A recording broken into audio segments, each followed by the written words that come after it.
There's definitely something to Doug's point about Trump long having this desire to choreograph some event around him being the dear leader. But what is just days after meeting with dear leader. So what is so unusual about this and different from previous instances of this is that this is why the word hijacked is being used, because the American people are being co-opted into this. This is their day. This is the day for America and for every American. And yet the American people are being somewhat against their will, some of them who are just coming there for the fireworks, co-opted to be a part of this.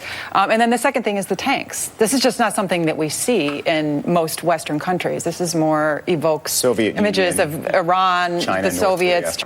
Quickly, before I let you go, I want to get you on the other big headline of the day, these July 4th celebrations that are set to happen tomorrow here in Washington on the National Mall. Word this morning that taxpayer money in the form of $2.5 million of National Park Service entry fees are being used to help fund what the president is calling the Salute to America. Do you believe that the president could, in fact, put on what aides tell me will be a nonpartisan speech? And is it okay for taxpayers, some of whom want to support and celebrate the military, to foot the bill for this?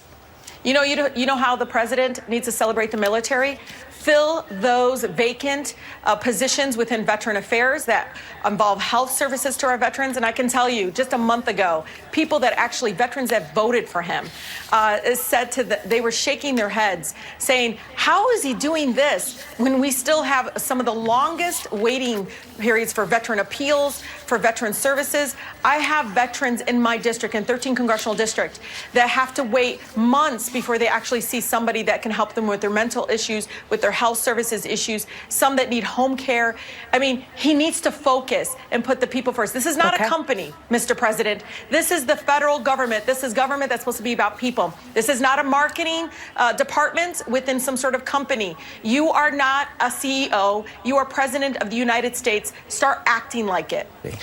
Madam Mayor, the Congresswoman has already posted that the city has not been repaid $7.3 million of the costs from the Trump inaugural. Right.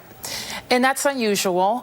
Sometimes in years past, if the inauguration costs go over the budget, and the president's budget always has the cost pretty low, and we've always been reimbursed for any of the costs. But we know that they raised some $40 million or more dollars. $100 million, over $100 million over inauguration cost for them privately.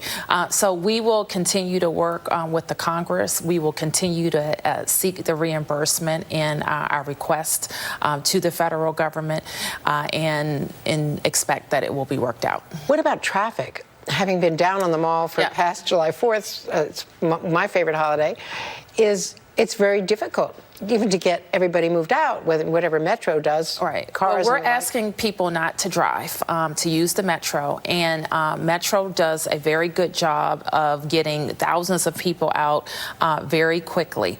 The other thing that's different about this event, Andrea, is that there's a second location, and there's also a second location for fireworks. So we're asking people to expect more street closures. But I also agree with the Congresswoman's sentiment that this has been a nonpartisan, fun family event where people come from all walks of life, from all points of this region in the world to celebrate the fireworks. So we hope that the president will stick to that and not turn it into that.